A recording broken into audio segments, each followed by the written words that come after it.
ఒక ఎస్టీ పిల్లగాళ్ళు ఇద్దరు ముగ్గురు కలిసి ఆర్జీ టీవీ అని పెట్టుకున్నారు. అది పబ్లిక్ వాయిస్, ప్రజల దగ్గర తీసుకున్న వాయిస్ను ఆ టీవీలో సోషల్ మీడియాలో పెట్టడం జరుగుతుంది.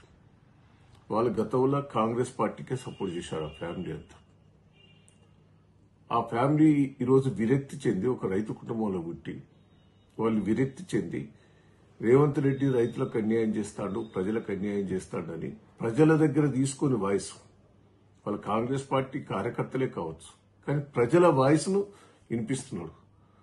రేవంత్ రెడ్డి ఇచ్చిన హామీలన్నీ కూడా చేస్తలేరు అని ప్రజల దగ్గర తీసుకున్న వాయిస్ ను వాళ్ళ టీవీ ద్వారా సోషల్ మీడియా ద్వారా వినిపిస్తుంటే ఒక ఎస్టీ వ్యక్తిని రాత్రి 11 గంటలకు పట్టుకొచ్చి 4:30 దాకా పోలీస్ స్టేషన్ నుంచి ఇప్పుడు సరెండర్ చేశారు. ఇది అన్యాయం, అక్రమం.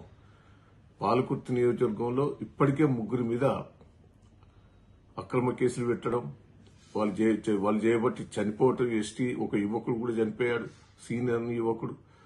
తొర్రూరులో ఒకరిని విపరీతంగా పోలీస్ స్టేషన్లో సోషల్ మీడియాలో పెట్టి కొట్టారు. అంటే ఎంత బెదిరింపులు జరుగుతాయి. ఇదంతా రేవంత్ రెడ్డి ఇది పెద్ద నాటకం ఆడతాడు. నేను రేవంత్ రెడ్డి గారికి వార్నింగ్ ఇస్తున్నా, అతన్ని వదిలిపెట్టాలి. ఇప్పుడు గతంలో టీఆర్ఎస్ పార్టీ మీద కూడా వ్యతిరేకంగా చాలా మంది టీవీలు సోషల్ మీడియాలో పెట్టారు. మేము ఎక్కడ కూడా కేసులు పెట్టి లోపల పెట్టింది ఇంతవరకు లేదు. ఒక్కటి చూపెట్టు. ఇప్పుడు అన్యాయంగా ఒక ఎస్టీ పిల్లవాడు వ్యవసాయం చేసుకుని కూలి చేసుకునే కుటుంబం అది. అసుంటి వ్యక్తిని తీసుకుపోయి రాత్రి 11 తీసుకుపోయి 4:30కు జనగాం కోర్టులో సరెండర్ చేసి అతన్ని ఇలా జైలుకు పంపించి ఇది అన్యాయం, అక్రమం. దయచేసి నేను ప్రభుత్వాన్ని విమర్శించాలని కాదు, మీరు చేసే అరాచకాలు మీరు ప్రజల దృష్టికి తీసుకొస్తాను. నేను అసుంటి వ్యక్తిని మీరు చెప్పేటి విని ప్రభుత్వం నిర్ణయాలు తీసుకోవాలి తప్ప ప్రజలు చెప్పే వాయిస్ ను అది తప్పుగా భావించి అతని మీద కేసు పెట్టి చేయడం అక్రమం. ఇమ్మీడియట్లీ కేసు విత్డ్రా చేసుకోవాలి, ఇమ్మీడియట్లీ విడుదల చేయాలనేదే నేను డిమాండ్ చేస్తున్నా.